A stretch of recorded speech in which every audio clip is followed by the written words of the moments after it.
She spent 20 years in ABC, or the Alcohol Beverage Control, and there she rose through the ranks where she became assistant chief there of the Northern California section. And so now she's the chief of the Bureau of Cannabis Control in California, and we have her here today, and she's here to give a few comments for our community here. So if you would all help me welcome Lori Ajax.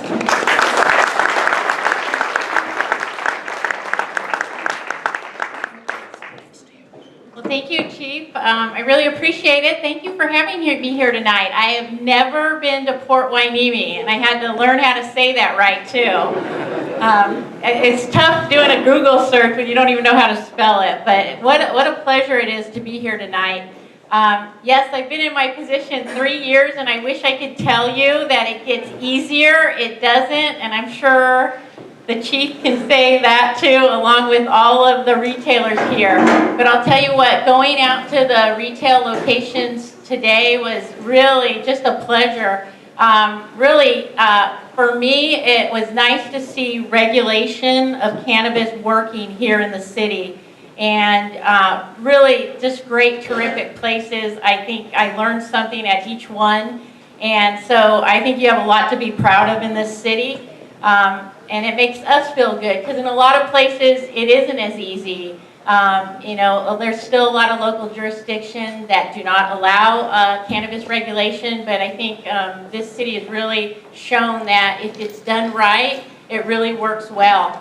I like coming to, I want to get, we try to get to do outreach all over the state, and so I think it's always good to address the community and let them know what we're doing at the state, because I think it's really important. I mean, cannabis regulation is new. So I'm going to first tell you, probably for some of you, you're wondering, well, who is this person up here and what is she doing? So the Bureau of Cannabis Control started out as a new agency 3 years ago. And that's very unusual in state government. They're usually, you don't have new agencies, but we were chosen and to be the first bureau to set up the state regulatory system for both medicinal and adult use cannabis. So our role is regulating the retailers, the distributors, we have micro businesses, we have testing labs that we regulate, and also temporary cannabis events. But we've set up our system where we have other agencies at the state that are involved in regulating, and that includes the California Department of Food and Ag, and they regulate all the cultivators, and then we have the Department of Public Health who regulates all the manufacturers. And so we have 3 agencies doing regulation at the state, and then our job, we issue the state license, so everybody over that's against that wall, they have a state license, but they also have to have local approval from the local jurisdiction. So unlike other areas, like for example, I came from alcohol. The state is the sole licensing authority. With cannabis regulation, it is local control. The locals have complete control of whether or not they're going to allow cannabis regulation in their city or county. And so the state can't dictate to the city or county and say, we're going to issue a license. We have to have that local approval. We are starting to see more cities and counties get involved. We're probably just over a third of the cities and counties that do allow cannabis regulation, and every day that does change, we see new ordinances taking place and more cities and counties getting involved. For the Bureau, we've been, between the 3 licensing authorities, we've already been issuing licenses across the state. So far, we have over 10,000, almost, I think 10,600 temporary licenses in the state of California. Which is pretty much, we started issuing licenses last year on January 1st, 2018 when we were statutorily mandated. So by the end of the year, we were almost to 11,000 licenses. At this point, all those temporary licenses need to be transitioned to either a provisional or an annual license. So a lot of you may hear, a lot of us are trying to make sure we're issuing those annuals or provisionals before people's temporaries expire, so that we don't want any gap in licensing, so we want to make sure there's a smooth transition. So one of our biggest priorities is just making sure that we keep people that have temporaries in business and make sure they get their license, And then make sure that those that don't have temporary licenses, that we keep issuing licenses, because we got a lot of folks that are trying to get through city and county processes, state processes to be legal in the state. A lot of what we're doing is, as many of you might know, in order to oversee and regulate cannabis licensees, we actually have to put rules in place. So the state developed the rules. Our final rules went into place in January of this year. And it's a lot for these guys. When you go into these retail locations that are licensed by both the city and the state, there's a lot of rules for them to follow. It's probably stricter than anything I've ever seen, even in alcohol. There's rules on security and hours of operation and inventory control, you name it. There's a lot of rules for them. So it's our responsibility at the state to make sure, one, that the local jurisdiction knows what we're doing. And so we're not, the last thing we want to do is we have a rule that conflicts with cities and counties. And so there's a lot of education there, and a lot of education for our licensees. So one of the things we do is we go out and we inspect these licensees, whether it be distribution, testing labs, retailers, to make sure they're following all of the rules. A lot of the cities and counties do the same thing. So a lot of education, making sure people understand the rules. We know it's really hard to, when we started this journey, we had a lot of folks out there that were already in business, and there was no state regulation, and in some cases there weren't a lot of local regulation. So it is a learning curve for both the state, because we're learning how these businesses work, and also a learning curve for the licensees and understanding the rules of the state. And so this is our second year of implementation. I'm going to tell you there's always a lot of work to do, a lot of changes to do, and so we're continuing trying to educate the public and our licensees. One of the things that we'll be developing probably, you'll see some stuff come out in the next couple of weeks, is we actually have a public awareness campaign, really to educate both the consumer, because one thing we're finding, and I don't know if most of you know, all the cannabis that they sell at a legal retail shop has to go through mandatory testing. They're testing for over 66 pesticides, molds, mildews, contaminants. So when you buy cannabis at these retail locations, you're going to get safe product. But for most of you, I'm going to guess, would you even know when you walked in a licensed retailer whether they're licensed or not? It's not always easy. You're not always looking for a license or whatnot. So we've developed a public campaign so we can educate the consumer on where to go for a retail licensee. And so, because I think that's our responsibility to say, hey, these are the places to go to, and they're licensed with the state. So really communicating that to the public and explaining to them why it's important to go to a retail licensee. Because what's the biggest complaint we get from probably consumers is they're going to say, well, it's more expensive to go to a legal shop than going from the illegal market. So we've got to make sure people understand why it's important to go to the legal market. The other thing that this campaign is going to accomplish is to make sure that we are explaining to folks that are still unlicensed that they need to be licensed. If they're selling cannabis, if they're conducting any kind of commercial activity, they need to get a license. There's still a lot of educating to do on that, and that's part of this campaign. But equally as important is for us to go after the unlicensed market. As a lot of you folks know, there's a lot of people that are still conducting commercial cannabis activity, and they're unlicensed, and they're unwilling to get licensed in some case. And we're finding, the first year we sort of took the approach where we're just going to try to educate and get people into the regulated market, but none of our licensees are going to make it if we don't take an aggressive stance on attacking that unlicensed market, especially for those who don't have any intention of getting licensed.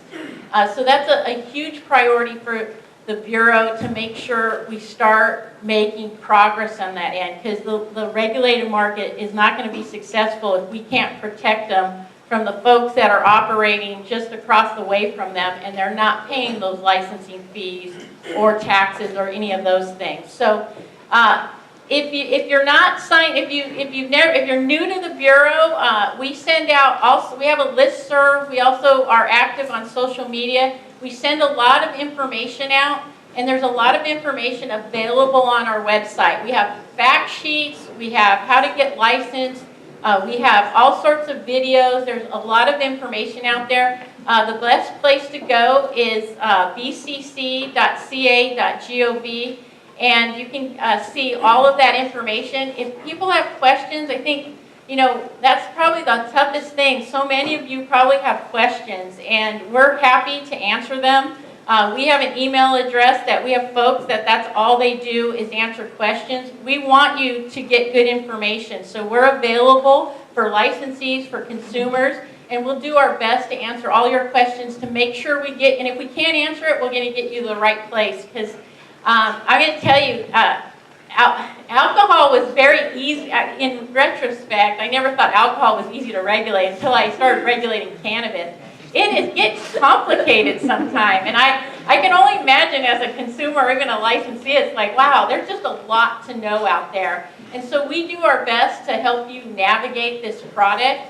And really, I'm just going to tell you, we feel like, we want the state, we want the city to be successful, and really, we want the licensees to be successful. Really, this is, when we regulate this product, we want it to benefit everybody. And I think it's just important to know that public safety and consumer safety at the state and the local level is always our top priority. But I think if we all work together, we're going to make progress, and I want to just congratulate all your retailers that I went to. Honestly, you should be very proud.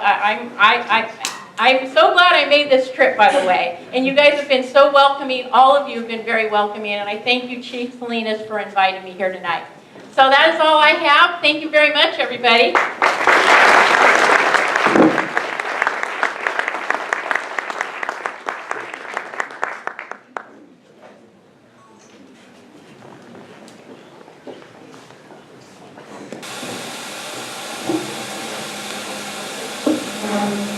Thank you again, Lori. Can everyone hear me back there? Good. Yeah. Can we lower? There's a lot of.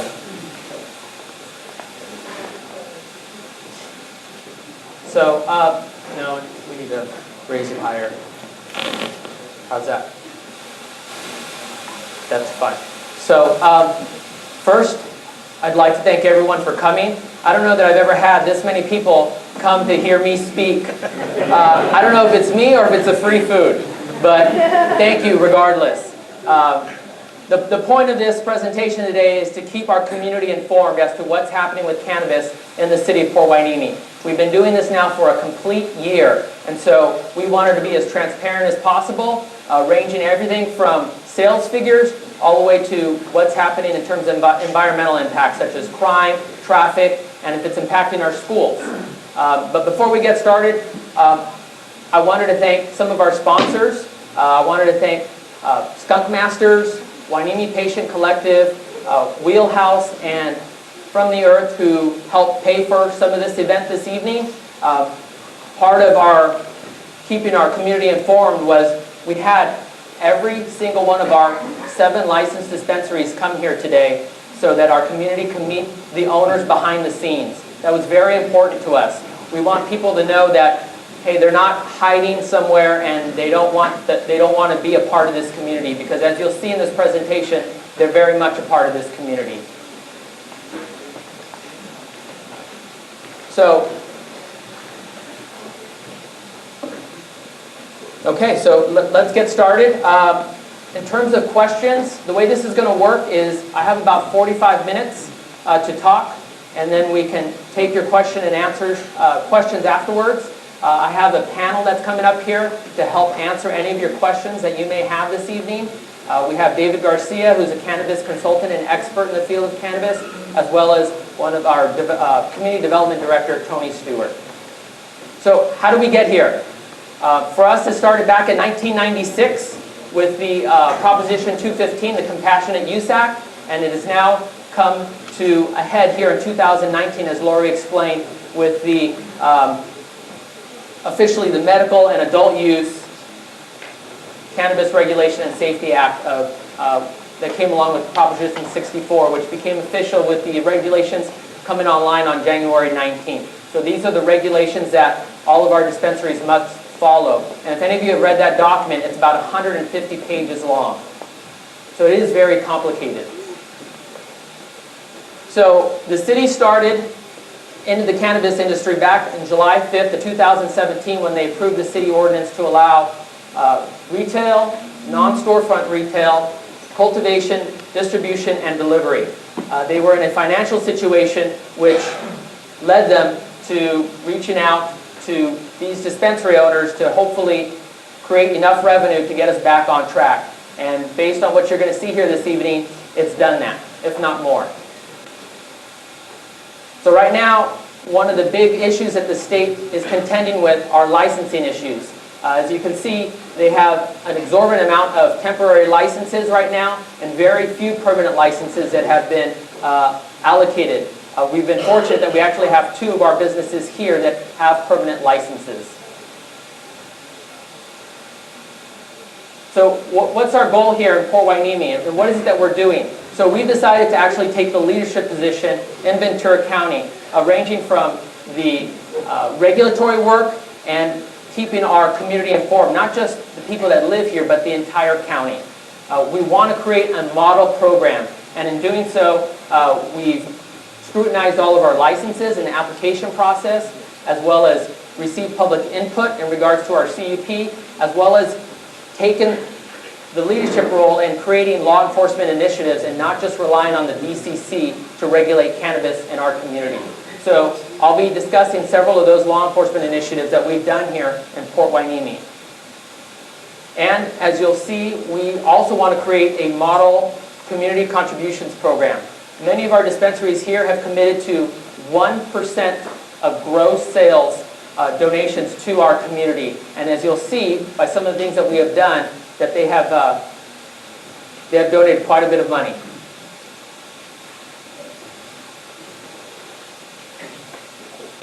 So when you apply here in the city of Port Hueneme, you have to go through this long application process. And we actually have a committee that reviews all of these licenses. It includes the city manager, myself, a consultant from HDL, Tammy Miller, our community development director, Tony Stewart, our community development program manager, Yvonne Gonzalez, and Steve Kinney, one of the city's consultants. Once we review all of the applications and approve them, we then provide them to the city council for approval. So nothing gets approved without the approval of the city council. So this is the complex application process of all our dispensaries have to submit, and they have to actually address each one of these different components. So there's 14 different parts to this application, ranging from site control plans, security plans, business acumen, neighborhood compatibility, community benefits. We want to make sure that they're a fit for our community, and that's what this application process does. You can't just come in one day, pay for your business license, and then be given a spot, and then you're off and running. It's much more complicated than that. And the reason I bring this up is I want our community to know that these dispensaries go through a very extensive vetting process.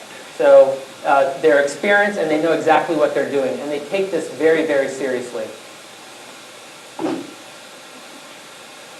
Port Hueneme cannabis fees. It is not cheap to get into the cannabis industry, especially here in Port Hueneme. Not only are you responsible for paying state licensing fees, but you're also responsible for paying upfront fees here to the city of Port Hueneme.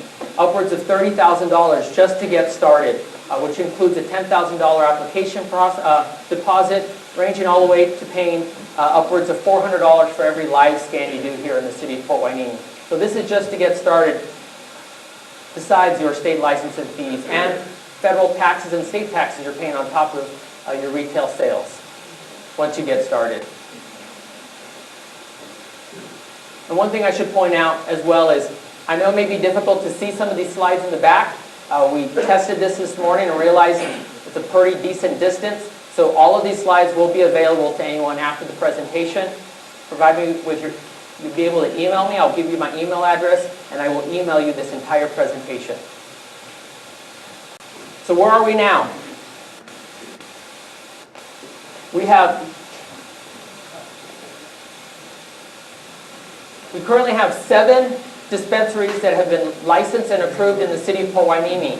The 6th one actually goes online tomorrow, with the 7th one, Tradecraft Farms, which is here today, which will probably be in operation in the next 2 to 3 months. Tradecraft Farms is unique in that they'll be the actual first micro business operating here in the city of Port Hueneme. And so this is where they are currently located in the city. Now here I represent what's called the Green Mile along the Channel Islands corridor. Emerald Perspective is the only dispensary at this time that has been approved, but is actually in the south end of Port Hueneme, located on Pleasant Valley Road. If you guys are familiar with the area, it's the old Top Deck Bar, and Emerald Perspective is now located there in the 100 block of Pleasant Valley Road.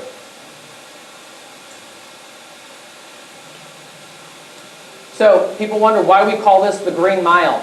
Quite frankly, if you were to draw a line, as I've done here, from Ventura Road all the way to Wheelhouse, it is exactly 5,260 feet, which is a mile, and hence the term the Green Mile, and that's where we get that from.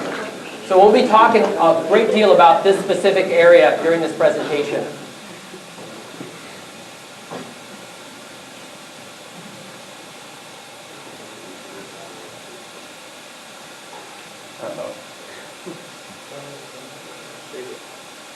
Car problem. There's always got to be something. All right. Just a little bit slow. So it's hard to see this list from the back row, so I'm going to blow this up in a second here, but it's just to give you an idea of where all of these potential cannabis businesses are going to be located along this Green Mile corridor, upwards of 13. One is not included, which is Emerald Perspective, because again, they're in the south end of the city. So this is where they all will potentially be located along this corridor, which will be 9 recreational cannabis retailers, 4 cultivators, and 3 delivery. Now some of you are asking, that doesn't add up to 13, but micro business, which is going to be open in a couple months, I actually gave them one for cultivation and one for recreational cannabis retailer, as they'll be doing both.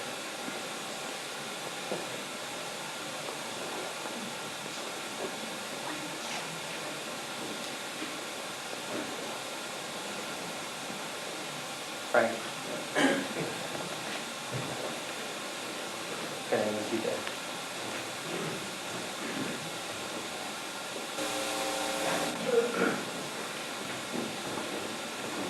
Just hit the button. So this is what it looks like. So those in the back row that can actually see, it's the breakdown of each dispensary name, where they're located, what they're permitted for, going to be permitted for, and what the status is of their application. So right now you'll see that we have 7 that have been approved and a permit issued, with the remaining 6 in progress.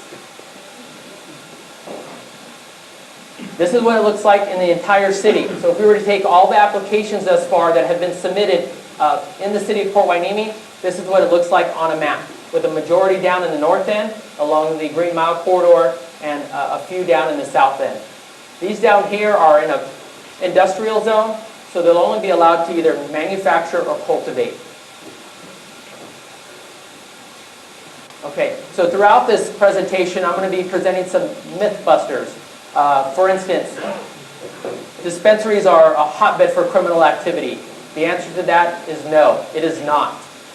Illegal dispensaries are a hotbed for criminal activity, and we don't have any illegal dispensaries here in the city of Port Hueneme.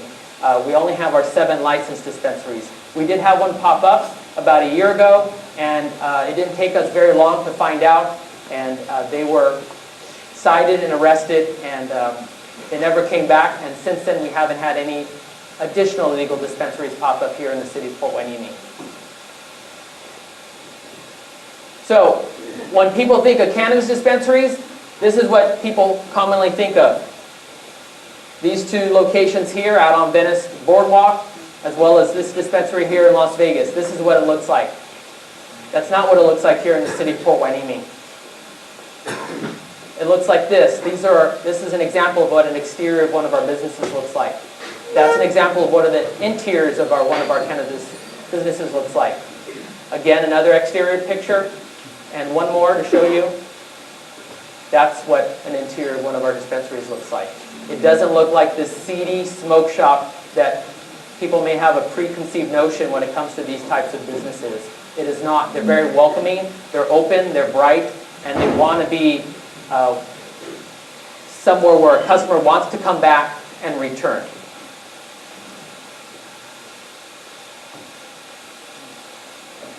So with that myth, it's actually busted. So development agreements. The city decided not only to, it decided to enter into a contract with our dispensaries rather than just impose a local sales tax. And so what we did is we generated these development agreements and special conditional use permits, which allowed us to add a number of criteria. So we weren't just relying on the BCC to regulate our dispensaries. We wanted to have that input and add our own recommendations to that. And Lori touched on that very briefly as to what additional things that we're adding here in Fort Hueneme. So I'm only going to talk to you very briefly about several of the security recommendations I've added onto that. I actually have a list of 50 that they're all supposed to adhere to, and so I just want to hit on a few of those key recommendations. For instance, none of them are allowed to have any type of social gatherings or after-hour gatherings, with the exception of employee meetings, inventory control, or some sort of presentation by the police department in terms of sanctioned training. All their employees must wear uniforms, and they must wear badges. The BCC says they must wear badges. We want them to wear uniforms because we want to be able to readily identify them on their live camera feeds and the security cameras that we have looking into these dispensaries. And should something exigent happen within these dispensaries, we want to be able to easily identify the employee from the customer. Additional ones include all patients or customers in the business must take off all hats, hoodies, glasses, any type of identification intrusion device, clothing, so that we can readily identify them on the video cameras so we know exactly who it is that they're servicing. Should something happen within the dispensary, we can easily identify each one of these individuals. And some people don't know, here in the city of Port Hueneme, we require that each dispensary have a cloud-based security system in which I can go on using my cell phone and with a matter of 5 seconds can actually see what's going on in each one of our dispensaries. Each one of my officers has a smartphone and can actually look inside of one of the dispensaries 24 hours a day to see what's happening there. To take that a step further, our dispatch center has a giant iPad in there. So if an alarm goes off after hours or an alarm is hit, the dispatcher can see exactly what's going on in that dispensary to warn our officers before they arrive.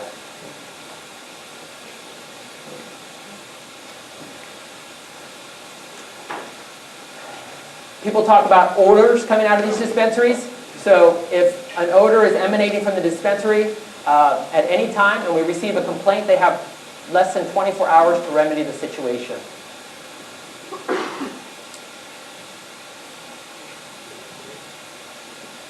All right, and another example would be power outages. If there is a power outage and they lose power inside of their dispensary and their alarm systems and security systems go offline, they must immediately shut down and aren't allowed to go back online until their security systems are working properly. And so everyone knows here as well, every employee, including owner, must be live scanned and have a complete background done by the respective police department. They get photographed, and they aren't allowed to work until they get a letter signed by me, along with their official badge identification that says they are now authorized to work inside of that dispensary.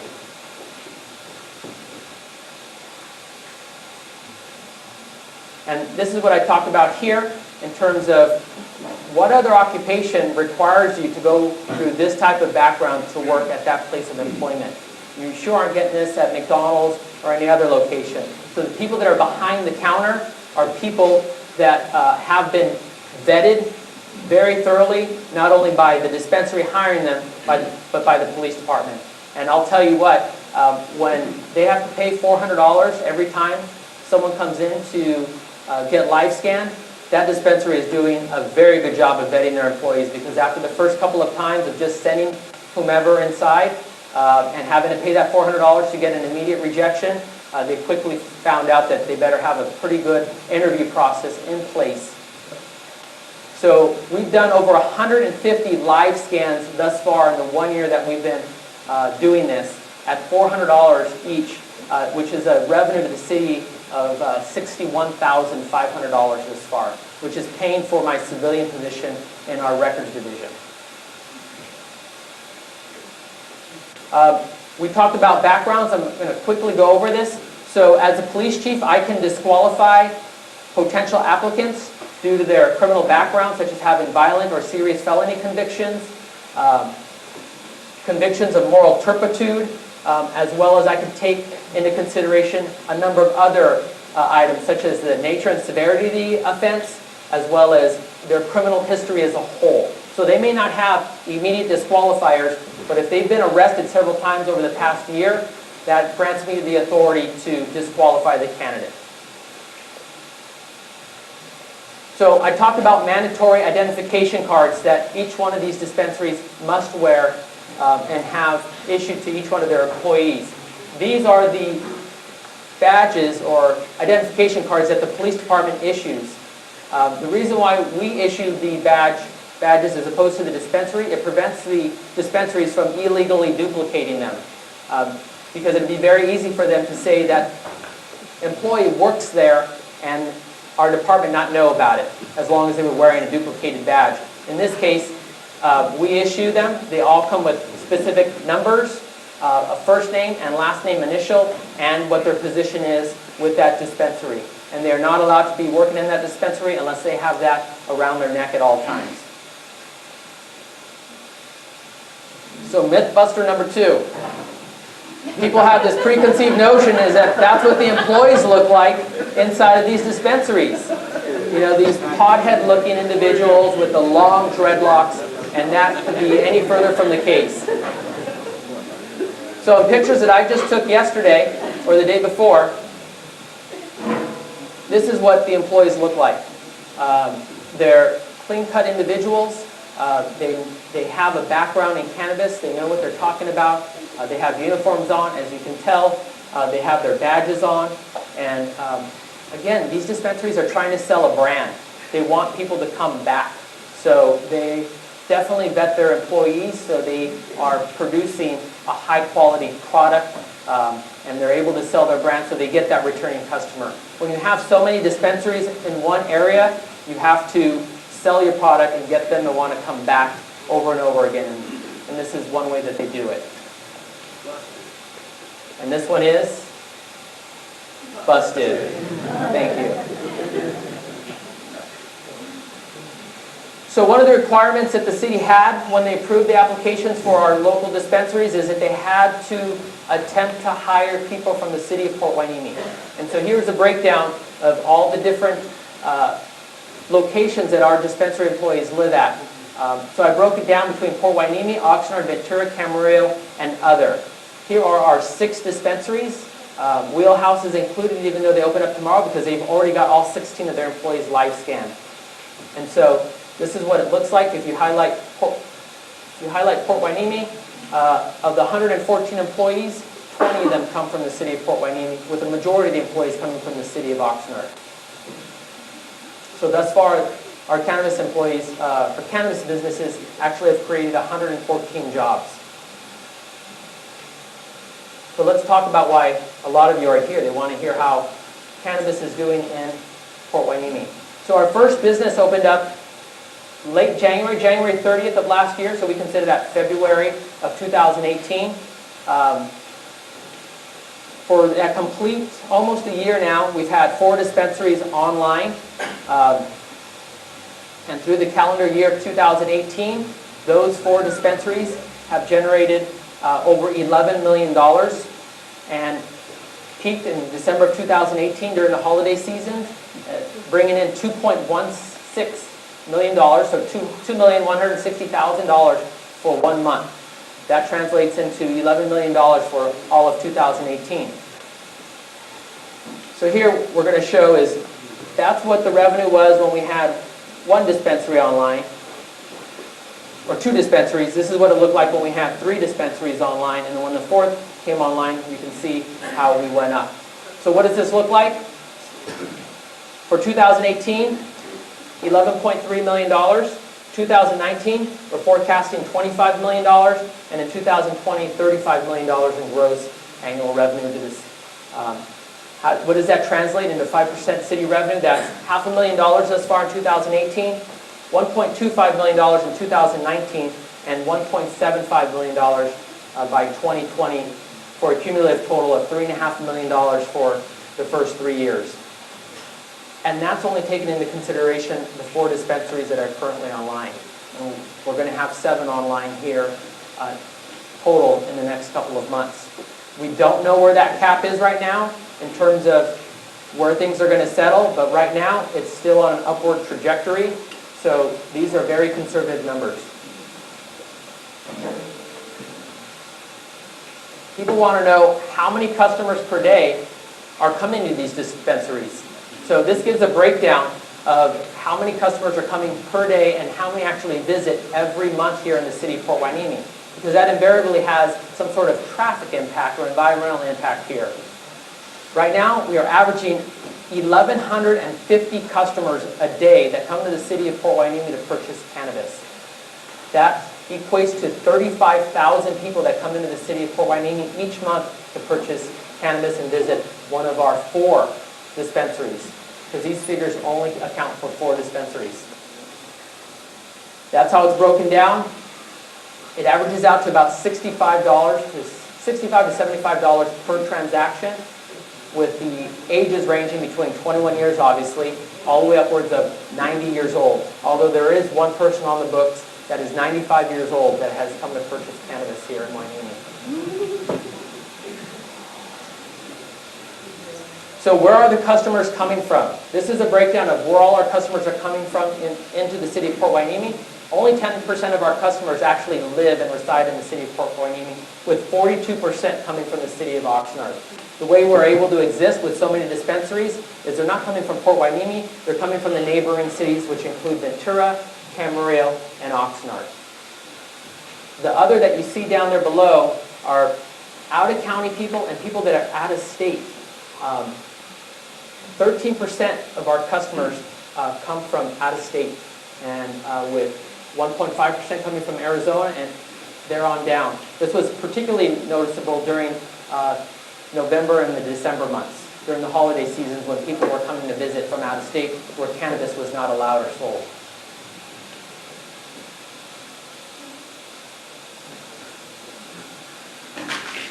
Here's a copy of our age demographics. How old are our customers? This was taking figures from all 4 of our dispensaries, which pretty much are seeing very similar percentages. The biggest category is the age between 21 and 30%. It's 35%. The ages 31 to 40 is 25%. And then you'd be surprised on 41 and over accounts for nearly 40% of customers into our cannabis dispensaries. I took this picture just the other day, and I wanted to note something, if you can see it, is this elderly woman here with her caretaker and her walker coming into one of our dispensaries there to get some medicinal cannabis. It is not strictly recreational. What are our cannabis businesses selling? A majority of what they're selling is flower. And here's a representation, a picture of each one of these, followed by vape, pre-rolls, drinks, and edibles. So this is what's being sold by all of our dispensaries here in the city of Port Hueneme.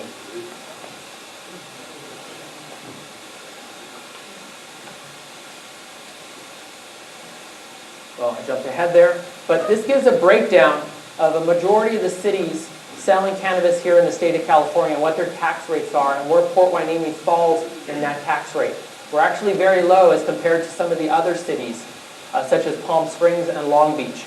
And why we should take note of that is the average person spending $100 is going to be spending somewhere in the area of $10 to $12 less here in the city of Port Hueneme than they are in some of these other cities, which makes Port Hueneme very attractive for a lot of these businesses here because the tax rates are definitely competitive and much lower than some of these other cities here.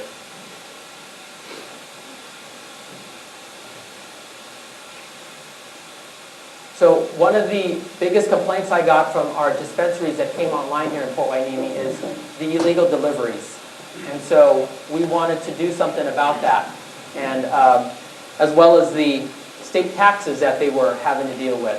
And so you'll see later on in the presentation how the police department addressed that issue by conducting several undercover operations to help deal with the illegal delivery services. But part of the last slide that I talked about here in those taxes is a lot of the dispensaries are having a hard time competing with the black market because the taxes are so high. So right now, there's legislation to actually temporarily lower the state tax rate from 15% to 11% for a small period of time to allow the legal cannabis industry to get situated and established and hopefully to get them on their way and hopefully flush out the black market.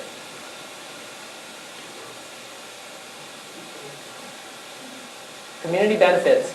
So one of our goals here was to create a model community benefit program.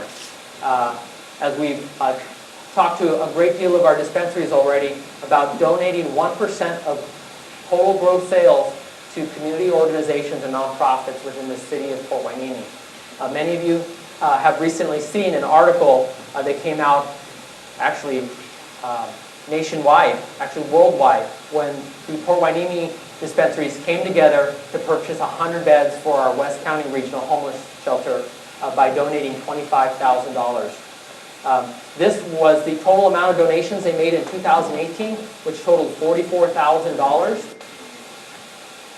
And these are the different organizations that benefited from that, including our REACH program, our Explorer program, Real Guppies, our Historical Museum, the Carnegie Art Museum, Cops for Tots, our Boys and Girls Club, our Holiday Senior Luncheon, and MyCop. These are all organizations that benefited from these donations in 2018. Now let's talk about 2019. Our dispensaries have already committed for this year over $137,000, with some of that already being contributed to the homeless shelter beds, which is $25,000 of that amount. Wheelhouse has already committed $50,000 to the community, and here are some of the other amounts that have already been collected this year or have been committed for this year. So that number is probably going to be closer to $200,000 donated by our respective cannabis dispensaries into our community.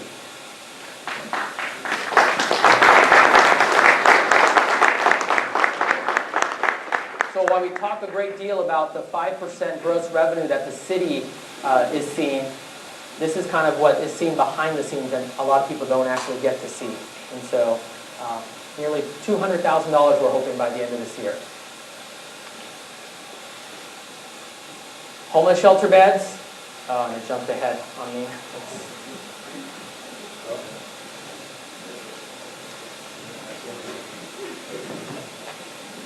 Now let it play. They've our Hueneme Lifeguard program, they've donated money. Our Historical Society Museum, Real Guppies. Our drag program this year got started off thanks to From the Earth, and our Holiday Senior Luncheon. These are just some of the few programs that they've donated to, including Movies at the Park, Cops for Tots was a big one this past year where we were able to serve nearly 1,000 children that reside in South Oxnard and the city of Port Hueneme. So recently, thanks to our community donations, we saw a great deal of national media coverage. People were interested to see what our community contributions program was like, having just seen that our dispensaries donated $25,000 to buy 100 homeless shelter beds. So that made every news outlet in Los Angeles, as far as all the way to the East Coast. It made U.S. World News, as well as the cover of High Times. You know, if you made the cover of High Times, you've made it big. So I can retire now. My job is done here. Mythbuster number 3, owners may donate money to the community, but they are not a part of this community. And so I wanted to break that fallacy by showing you a couple of pictures. This is Tradecraft Farms at our homeless shelter putting beds together. This is Skunk Masters at our Cops for Tots event. This is Emerald Perspective. You can't see them, but I was able to find the photo here. They're right there on the edge of the picture. They're there at our homeless shelter putting beds together. Safeport, the Jarvis family. Cops for Tots, there. Donated money and volunteered their time. Skunk Masters, again, they were the biggest contributor to the homeless shelter beds, and they contributed $25,000 of that $35,000 bill. And not only did they donate the money, they were there. And as a side note, they decided to donate another $4,000 this week so that the homeless shelter could have cages and storage bins for the homeless. When I say cages, cages for their animals, because a lot of homeless people will not go to a homeless shelter because they have no one to care for their animal. So now, thanks to Skunk Masters, they donated upwards of 10 like dog corrals, bike racks, disposable pillows. So the homeless person can come to the homeless shelter, have a nice fresh pillow, and if they decide not to return, they can actually take that pillow with them and have some comfort with them when they leave. And right here is Wheelhouse, right here at our Cops for Tots event. And again, that myth is busted.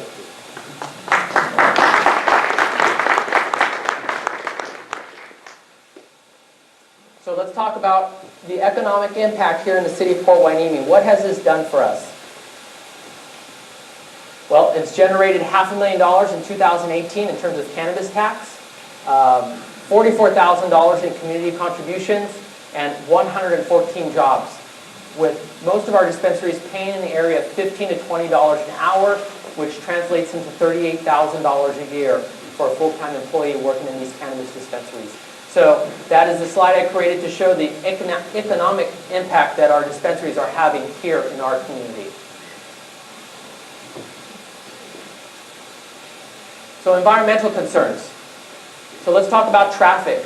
With 1,150 customers coming into your city every day, or 35,000 customers into the city of Port Hueneme every month, has that impacted traffic? Has that increased your traffic collisions here? So I had to use this again because I just learned how to use it. That's pretty cool. I think you're going to see that on a future city council presentation.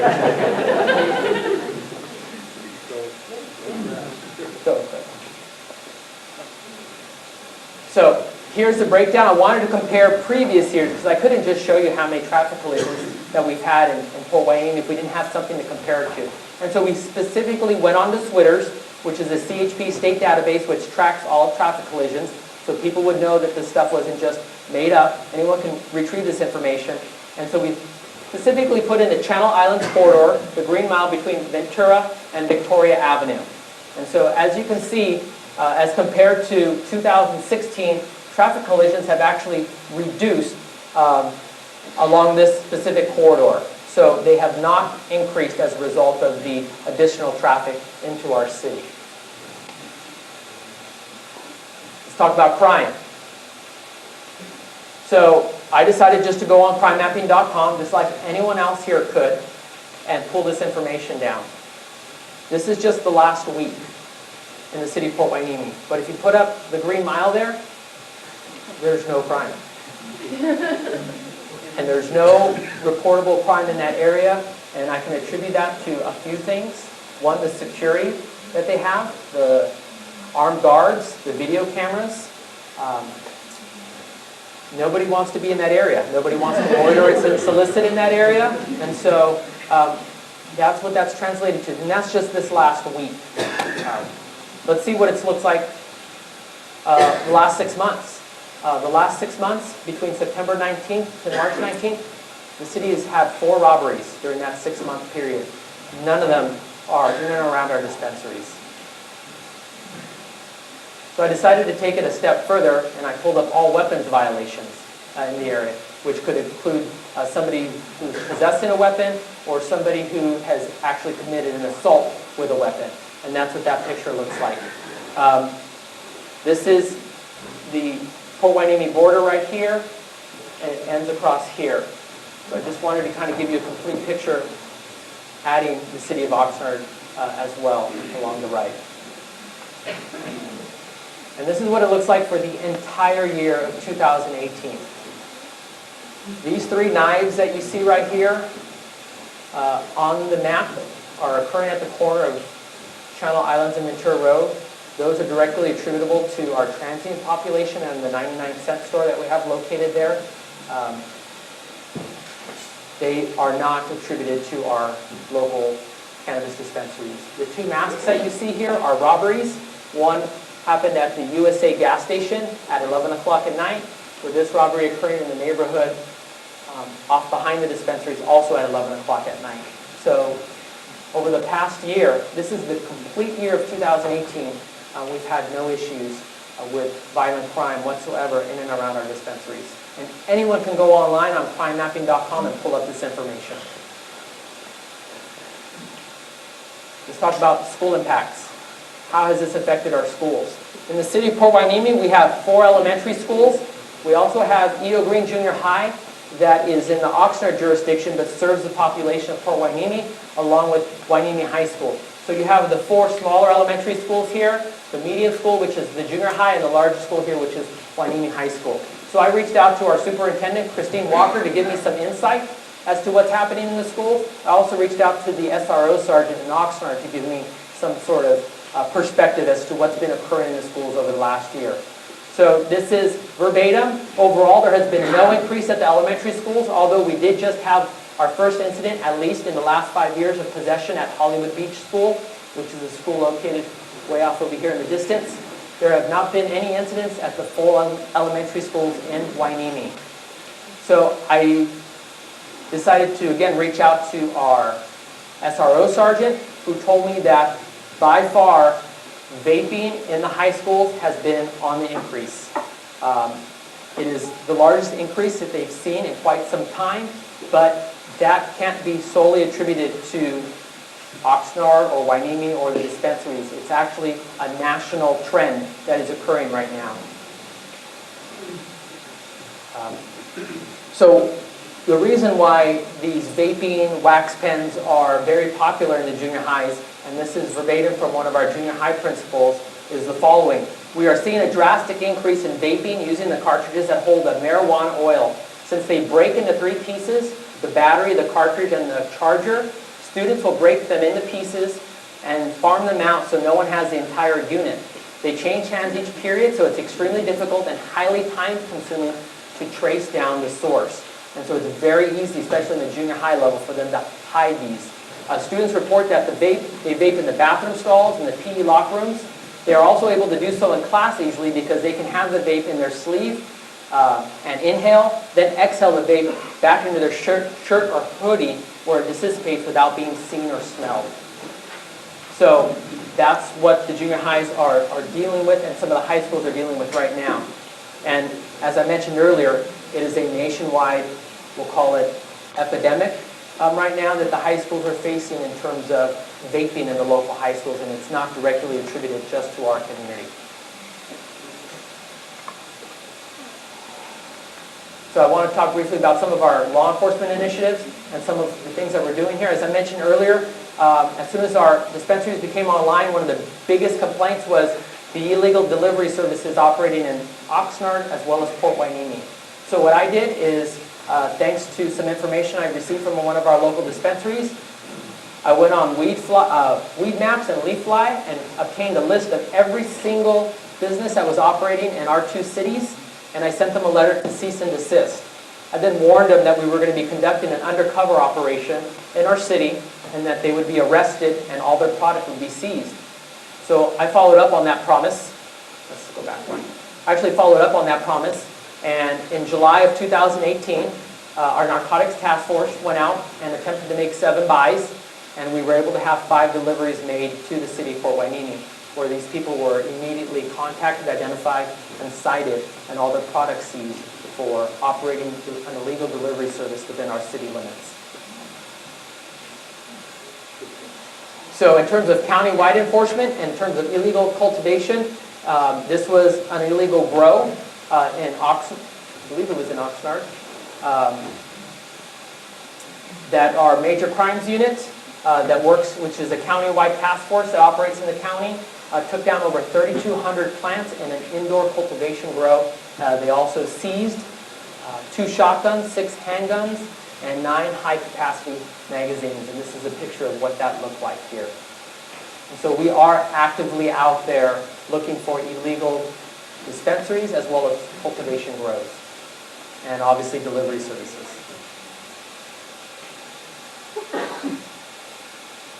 So I talked earlier about security and how we took it a level above what the BCC required, and that's me being able to access their security systems at any time, along with all of my officers in our dispatch center. And that's what that looks like right now that's what it would look like right now from your smartphone. This was a screen capture from my smartphone yesterday, and this is what our dispatcher sees in the dispatch center, that she can bring it up at any time if an alarm goes off and see what's happening within any one of our dispensaries. And again, it allows us to actually regulate from behind our desk and making sure that they are actually staying in compliance with our rules and regulations without actually having to go out there.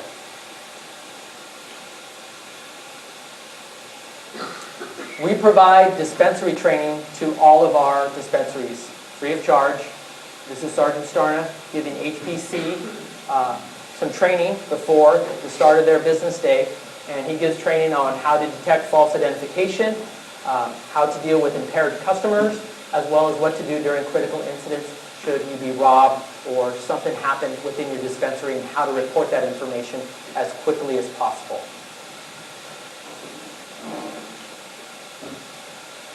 These are sections, penal code sections, that we ask all of our dispensaries to make their customers aware of, whether it be on the receipt, some sort of pamphlet and publication, on their website, posted within their dispensary, because we want all of our customers to know that these are the laws specifically addressing cannabis usage, especially within our city limits. And as a result, I have not seen an increase in reported marijuana use along our beaches or parks.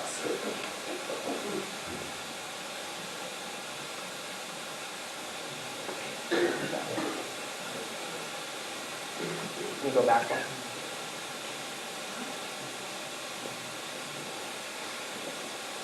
Back. One more. Okay, now go forward. Okay, so what is Port Hueneme actively doing to address any local issues here in the city of Port Hueneme? We've again decided to take a proactive approach instead of a reactive approach. So these are some of the things that we do on a consistent basis to make sure that we're staying on top of our cannabis dispensaries. We meet with them at least twice a year.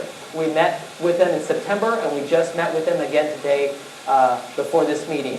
We want to keep the line of communication open so that we can help each other out, and we make sure that they understand what's required of us. We just recently updated our social host ordinance, which only included illegal narcotic drugs as well as alcohol. That ordinance now includes cannabis. We require mandatory literature in all of our retail stores. This is an example of what that literature looks like.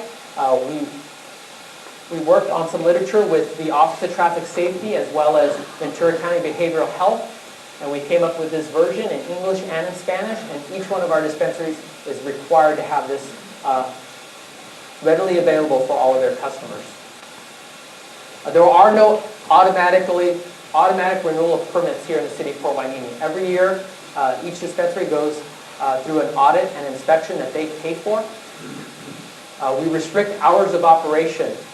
They are only allowed to be open from 9 to 9 every day, and we check that on our cameras every day. Minor decoy operations. I didn't actually talk about that, nor was that a slide, but over the past month, we've done several minor decoy operations in our dispensaries.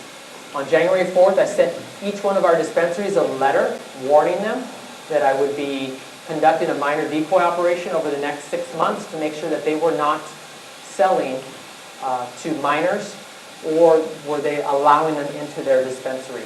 And so 2 weeks ago, I sent in a minor into every single dispensary that was open, and nobody sold to a minor.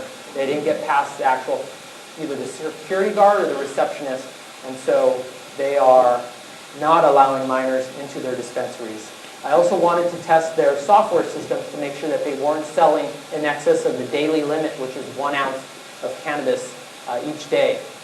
They were a little challenged by that because I did throw a curveball. I had the officer go in the morning, buy 3/4 of an ounce, and then come back about 6 o'clock at night and buy another ½ ounce. I wanted to make sure that their software system was catching that that individual had now purchased more than 1 ounce in one day. And 4 of our 5 dispensaries, well, I'd say 3 of our 5 dispensaries did not pass. One just had a math problem and couldn't add the grams, but they did not actually technically sell beyond the 1 ounce. And so that's something that I put into play, and I want it fixed. And so while we didn't issue violations for that, we just want the problem fixed, and we want to know that they are adhering to all of the BCC regulations. I talked about training. We provide training to all of our dispensaries. They give us a call, and we're talking to all of their employees and making sure that they have a fully trained staff when operating here in the city of Port Hueneme, which goes along to, everybody here has probably heard of RBS, which is Responsible Beverage Training, or Responsible Beverage Service. That's a 2-hour requirement that the city of Oxnard has of all alcohol distributors or employees that are actually vending alcohol. So we wanted to start a very similar program here in the city of Port Hueneme, which is Responsible Cannabis Service Training Program, which required every employee to go through a 2-hour training program with the Port Hueneme Police Department to make sure that they are adhering and are well-versed on the rules and regulations here in the city of Port Hueneme, as well as giving them some additional training with additional experts. To give you an example, these cannabis consultants are dispensing a Schedule I federal drug, yet they have no formalized training. And so we want to make sure that they get as much training as possible when it comes to dispensing cannabis. So one of the big concerns here in the city of Port Hueneme is over-concentration, over-saturation. The BCC actually talks about this in their regulations. So here's a blown-up map of what all the eventually permitted dispensaries in Port Hueneme will look like if they are approved, and what that saturation actually looks like, which can be very concerning. And so there is an actual BCC regulation that deals with excessive concentration. And the reason why these licenses are still being approved is because Port Hueneme is the only show in town right now. The BCC takes into account the census tract with the entire, taking into consideration the entire population of the county in terms of approving licenses in the county. And for this reason, we're able to have this many dispensaries in the city of Port Hueneme. One of the reasons also that they're concentrated in this one area is because our zoning, we can only have retail businesses in specific locations, so they're all along that specific stretch, which we've come to know as the Green Mile.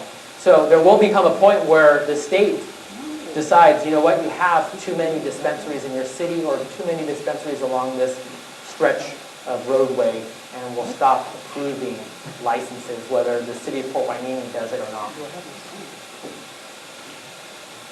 So that brings us to the conclusion of my presentation.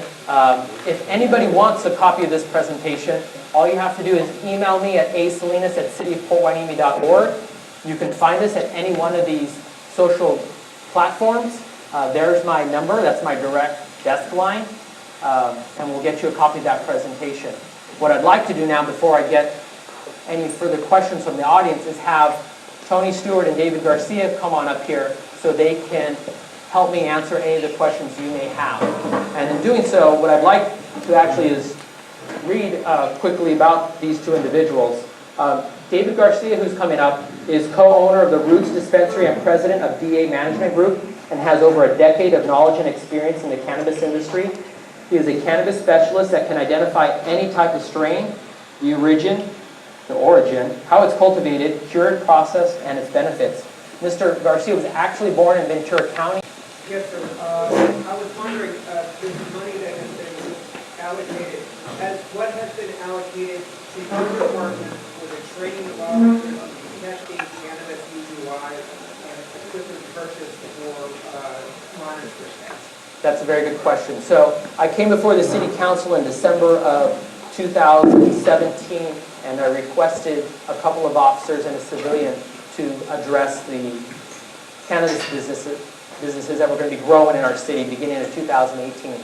They did approve the civilian position to help process the applications, but they wanted to have money in their pocket first before spending any additional money. So I do have a commitment from the city manager as well as the city council that now that we're starting to see some of that revenue come into the city, we are going to start adding additional officers. So we should be seeing 2 to 3 positions over the next 18 months that will be added to our sworn police force as a result of cannabis. Any other questions? Yes, ma'am. As a former teacher, I'd like to know how junior high students, I realize they can't go to a dispensary, but they can go, I guess, to these baking rooms, which we have some in this town, and they can get somehow their hands on marijuana, whatever those things are. How does that play when parents can have recreational marijuana in a certain amount? How does that impact kids when we're giving them an example that even though it's legal, this is an epidemic that's happening to them? How do you guys come to grips with it? Well, that is something just like. So she wanted me to address cannabis in the junior highs and how we were going to help limit the access to youth, especially at the junior high and high school level. My answer to that is just like alcohol. It's a parent's responsibility to teach their children and help restrict access to this, especially since most of it's occurring within the household. It's very difficult for the police department to enforce issues within a residence, and that's why we're doing as much as we can to bring awareness and education to our community as well as the customers there in terms of access to our youth, and actually working with other agencies such as Ventura County Behavioral Health to help address these issues. I have a question. Can't hear you. You can see the turn on that. Go ahead, now try. For clarification purposes, did the principal state if it was cannabis, tobacco, or any other vape substance? She did indicate that there was an increase in the use of marijuana or cannabis wax specifically. And vaping, yes, absolutely. But it wasn't necessarily marijuana vaping. Vaping in general is off the charts and on a dramatic increase. But that some of that is in fact marijuana wax or cannabis wax. Yes, sir. Is there a process in place that can keep any person from going from dispensary to dispensary to dispensary to dispensary and get an ounce of one? That's a very good question, and the answer to that is no. Because these dispensaries don't work on an integrated system in terms of sales just yet, there is no way for the state or the police department to track that. And so you're right, with 7 dispensaries in the city of Port Hueneme, technically someone could go and purchase 1 ounce from every single dispensary. Why someone would purchase that much, I don't know, because to resell it is really cost prohibitive in terms of buying that much and then trying to resell it yourself. But to answer your question is, there is not. Is it likely that that will happen in the near future, or it will be integrated sometime? Can someone answer that? I believe that the state will eventually get to that point, or like their track and trace system, everybody's on the same system and accountable for their inventory, and thus will be accountable for the amount of cannabis they're dispensing every day. and being able to actually bring all the dispensaries together on one system. Yes, sir. The city is already having plans to enact a social equity program or a cannabis equity program like they had in Oakland or Long Beach to help support minorities in cannabis business. Can you answer that? Do you know? Okay. Go ahead. Okay, at this point, we don't have that right now. Like Chief said earlier, though, we do encourage all of our dispensaries and all of our cannabis business owners to at least be hiring local. But no, we are not specifically looking at minorities per se. Although we do have, for instance, minority-owned or women-owned businesses here in town already in business. So, and again, you know, we work with those who come in as best as we can. Do you have a recommended revenue for the investment that are getting the Well, at this point, one of the things we have here, and what Chief hasn't pointed out yet, is that we're pretty much getting to the maximum limit of the businesses that will be able to be accommodated here in the city. So at this point, we're pretty late in that process. So it has not been discussed yet. But it's something that, you know, again, if it is something that we could look at, I'm sure, if we do find we are at that point in the road. Yes, ma'am. Getting back to the issue of the increase in vaping in the schools, how is the school district responding to that? How are they addressing that with the kids who are doing that? And are the police, are you involved with that? That's a good question. And so I do know that our superintendent of schools here is working with her principals to provide them with more training and using the resources they have in the city of Oxnard with the school resource program and the school resource officers to come and provide training to their teachers as this is becoming more prevalent in all of the schools, especially in junior high and high school. Is that correct? Okay. Yes, sir.